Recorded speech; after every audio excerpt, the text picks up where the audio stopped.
அப்போஸ்தலனாகிய யோவான் எழுதின முதலாம் நிருபம் 1ஆம் அதிகாரம்.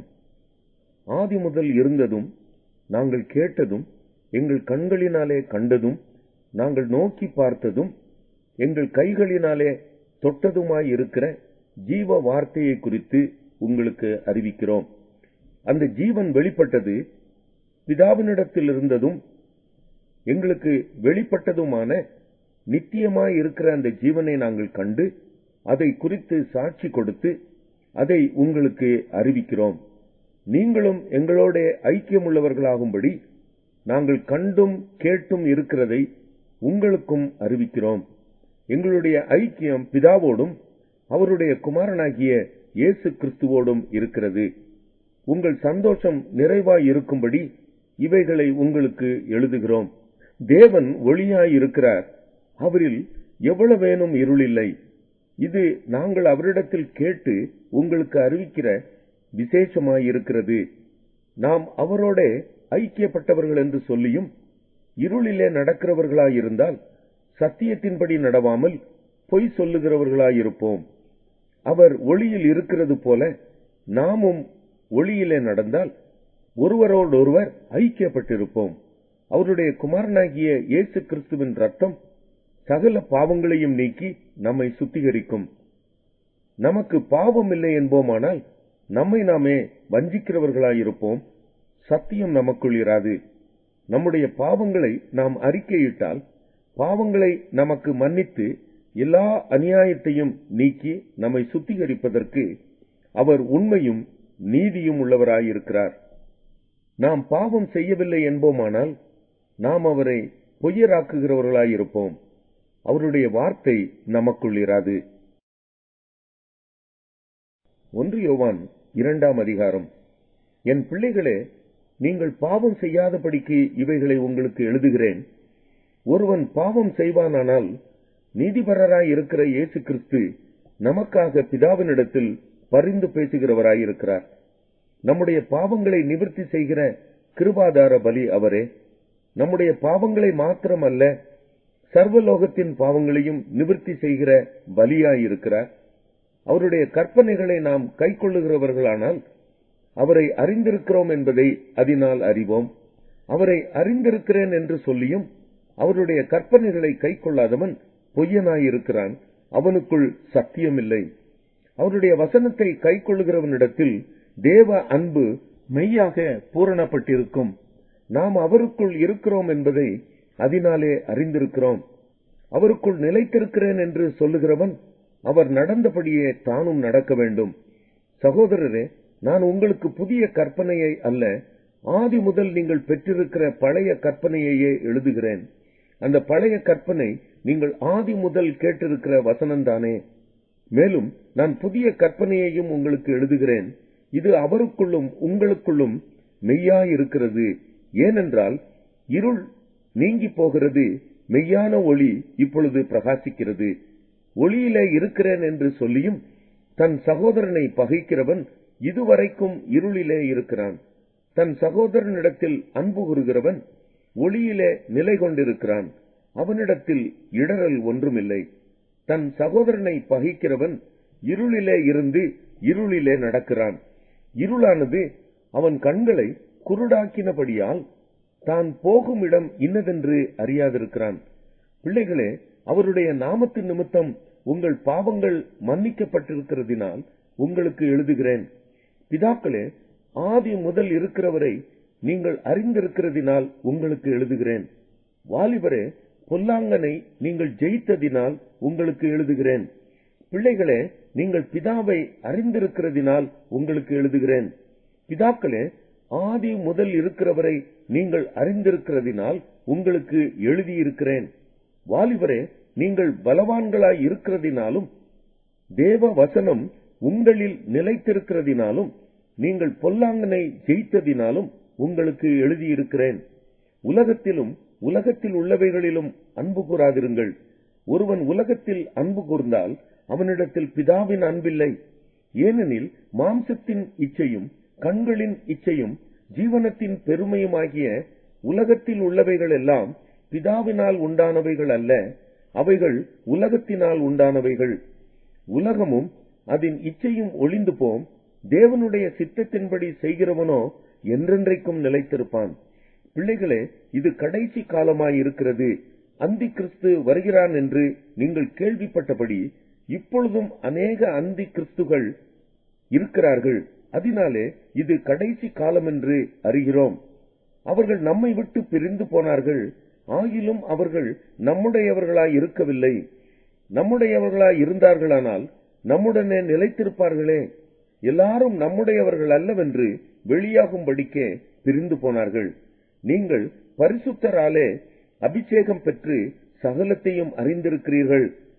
சத்தியத்தை நீங்கள் அறியாததினால் அல்ல, நீங்கள் சத்தியத்தை அறிந்திருக்கிறதினாலும் சத்தியத்தினால் ஒரு பொய்யும் உண்டாயிராது என்பதை நீங்கள் அறிந்திருக்கிறதினாலும் உங்களுக்கு எழுதியிருக்கிறேன். இயேசுவை கிறிஸ்து அல்ல என்று மறுதலிக்கிறவனே அல்லாமல் வேற யார் பொய்யன்? பிதாவையும் குமாரனையும் மறுதலிக்கிறவனே அந்தி கிறிஸ்து. குமாரனை மறுதலிக்கிறவன் பிதாவை உடையவன் அல்ல. குமாரனை அறிக்கையிடுகிறவன் பிதாவையும் உடையவனாயிருக்கிறான். ஆகையால் ஆதி முதல் நீங்கள் கேள்விப்பட்டது உங்களில் நிலைத்திருக்க கடவது.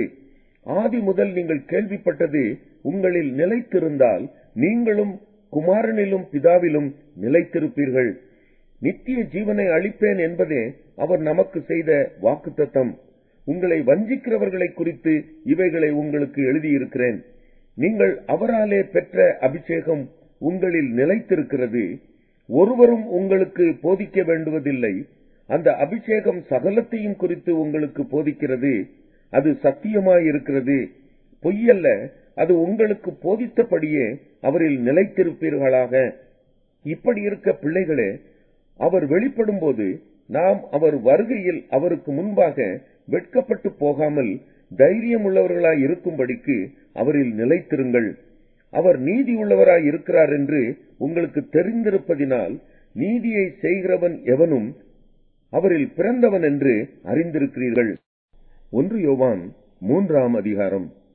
நாம் தேவனுடைய பிள்ளைகள் என்று அழைக்கப்படுவதினாலே பிதாவானவர் நமக்கு பாராட்டின அன்பு எவ்வளவு பெரிதென்று பாருங்கள். உலகம் அவரை அறியாதபடியினாலே நம்மையும் அறியவில்லை.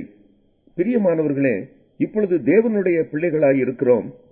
இனி எவ்விதமாய் இருப்போம் என்று இன்னும் வெளிப்படவில்லை. ஆகிலும் அவர் வெளிப்படும் போது அவர் இருக்கிற வண்ணமாகவே நாம் அவரை தரிசிப்பதினால் அவருக்கு ஒப்பாய் இருப்போம் என்று அறிந்திருக்கிறோம். அவர் மேல் இப்படிப்பட்ட நம்பிக்கை வைத்திருக்கிறவன் எவனும் அவர் சுத்தமுள்ளவராய் இருக்கிறது போல தன்னையும் சுத்திகரித்துக் கொள்கிறான். பாவம் செய்கிற எவனும் நியாயப்பிரமாணத்தை மீறுகிறான். நியாயப்பிரமாணத்தை மீறுகிறதே பாவம். அவர் நம்முடைய பாவங்களை சுமந்து தீர்க்க வெளிப்பட்டார் என்று அறிவீர்கள். அவரிடத்தில் பாவம் இல்லை. அவரில் நிலைத்திருக்கிற எவனும் பாவம் செய்கிறதில்லை. பாவம் செய்கிற எவனும் அவரை காணவும் இல்லை, அவரை அறியவும் இல்லை. பிள்ளைகளே, நீங்கள் ஒருவராலும் வஞ்சிக்கப்படாதிருங்கள்.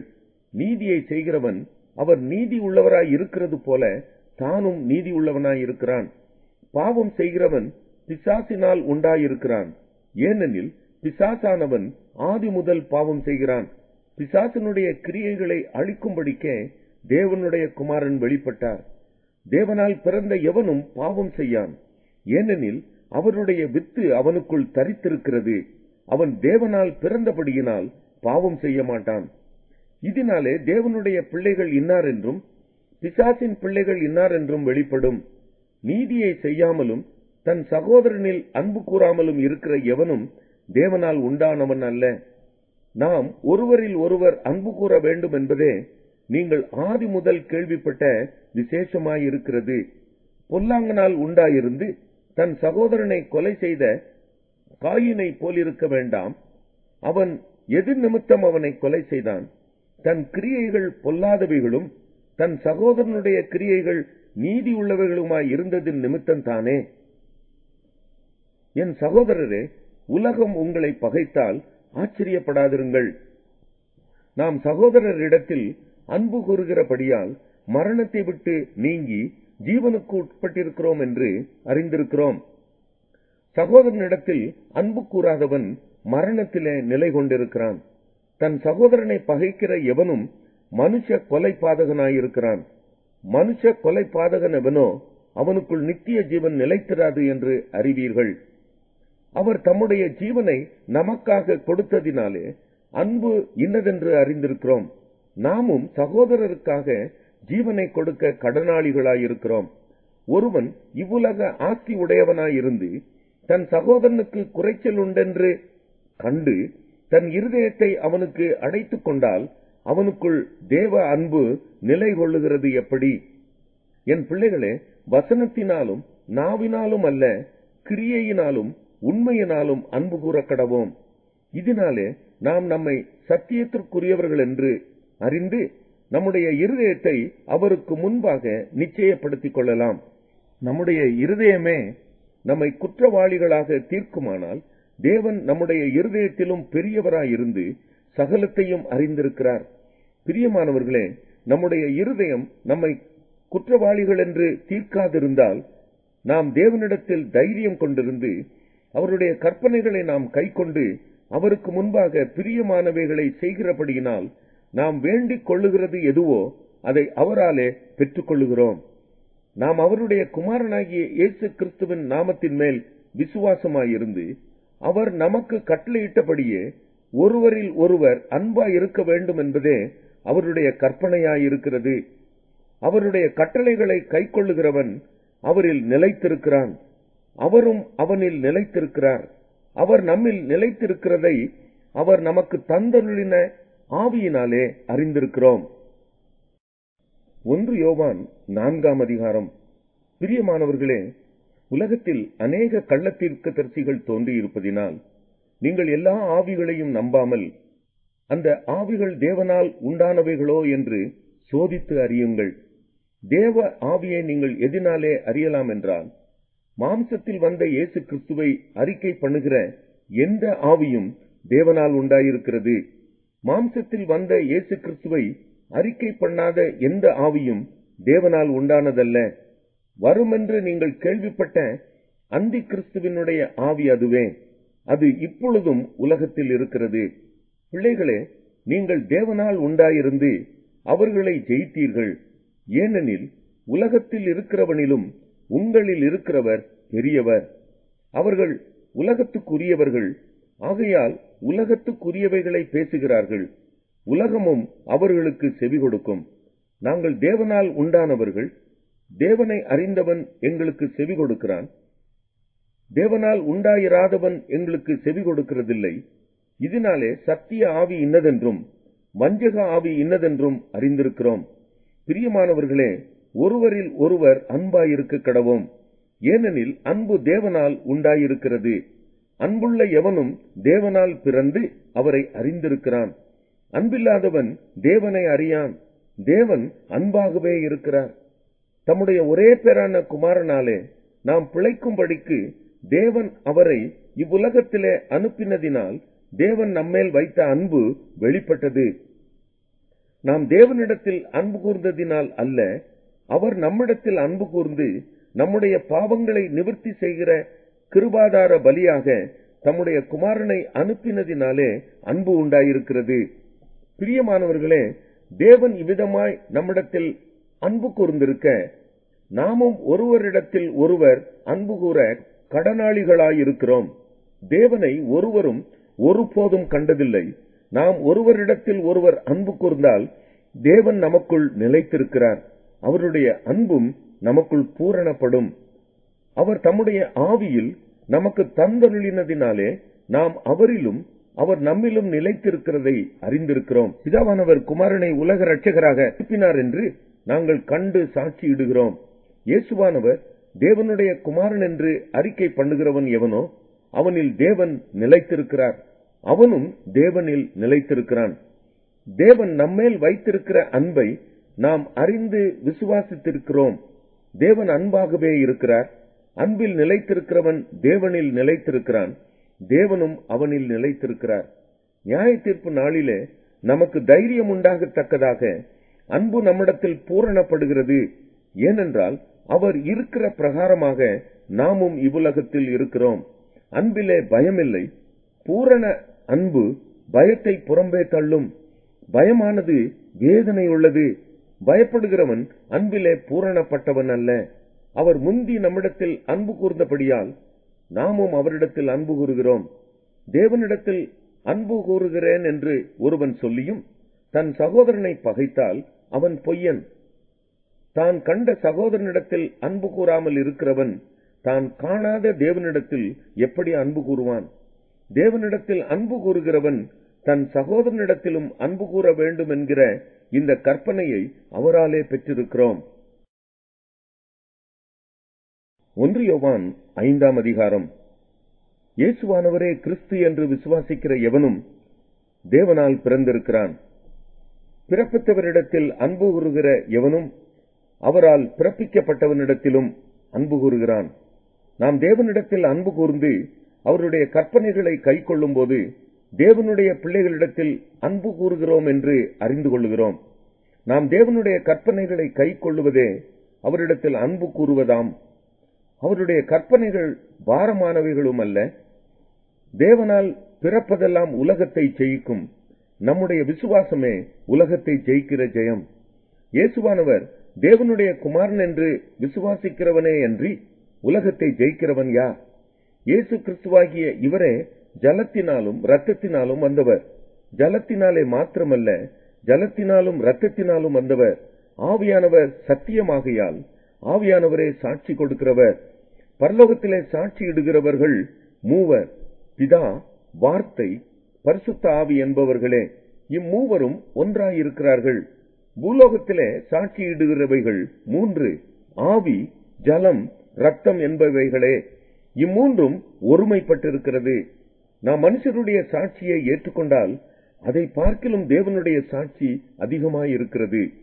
தேவன் தமது குமாரனை குறித்து கொடுத்த சாட்சி இதுவே. தேவனுடைய குமாரனிடத்தில் விசுவாசமாயிருக்கிறவன் அந்த சாட்சியை தனக்குள்ளே கொண்டிருக்கிறான். தேவனை விசுவாசியாதவனோ தேவன் தம்முடைய குமாரனை குறித்து கொடுத்த சாட்சியை விசுவாசியாததினால் அவரை பொய்யராக்குகிறான். தேவன் நமக்கு நித்திய ஜீவனை தந்திருக்கிறார். அந்த ஜீவன் அவருடைய குமாரனில் இருக்கிறது என்பதே அந்த சாட்சியாம். குமாரனை உடையவன் ஜீவனை உடையவன். தேவனுடைய குமாரன் இல்லாதவன் ஜீவன் இல்லாதவன். உங்களுக்கு நித்திய ஜீவன் உண்டென்று நீங்கள் அறியவும் தேவ குமாரனுடைய நாமத்தின் மேல் நீங்கள் விசுவாசமாய் இருக்கவும், தேவகுமாரனுடைய நாமத்தின் மேல் விசுவாசமாய் இருக்கிற உங்களுக்கு இவைகளை எழுதியிருக்கிறேன். நாம் எதையாகிலும் அவருடைய சித்தத்தின்படி கேட்டால் அவர் நமக்கு செவி கொடுக்கிறார் என்பதே அவரை பற்றி நாம் கொண்டிருக்கிற தைரியம். நாம் எதை கேட்டாலும் அவர் நமக்கு செவி கொடுக்கிறார் என்று நாம் அறிந்திருந்தோமானால் அவரிடத்தில் நாம் கேட்டவைகளை பெற்றுக்கொண்டோம் என்றும் அறிந்திருக்கிறோம். மரணத்துக்கு ஏதுவல்லாத பாவத்தை தன் சகோதரன் செய்ய ஒருவன் கண்டால் அவன் வேண்டுதல் செய்ய கடவன். அப்பொழுது அவனுக்கு ஜீவனை கொடுப்பார். யாருக்கென்றால் மரணத்துக்கு ஏதுவல்லாத பாவத்தை செய்தவர்களுக்கே. மரணத்துக்கு ஏதுவான பாவம் உண்டு. அதை குறித்து வேண்டுதல் செய்ய நான் சொல்லேன். அநீதியெல்லாம் பாவம்தான் என்றாலும் மரணத்துக்கு ஏதுவல்லாத பாவமும் உண்டு. தேவனால் பிறந்த எவனும் பாவம் செய்யான் என்று அறிந்திருக்கிறோம். தேவனால் பிறந்தவன் தன்னை காக்கிறான், பொல்லாங்கன் அவனை தொடான். நாம் தேவனால் உண்டாயிருக்கிறோம் என்றும் உலகம் முழுவதும் பொல்லாங்கனுக்குள் கிடக்கிறதென்றும் அறிந்திருக்கிறோம். அன்றியும் நாம் சத்தியமுள்ளவரை அறிந்து கொள்வதற்கு தேவனுடைய குமாரன் வந்து நமக்கு புத்தியை தந்திருக்கிறார் என்றும் அறிவோம். அவருடைய குமாரனாகிய இயேசு கிறிஸ்து எனப்பட்ட சத்தியமுள்ளவருக்குள்ளும் இருக்கிறோம். இவரே மெய்யான தேவனும் நித்திய ஜீவனுமாயிருக்கிறார். பிள்ளைகளே, நீங்கள் விக்கிரகங்களுக்கு விலகி உங்களை காத்துக் கொள்வீர்களாக. ஆமென்.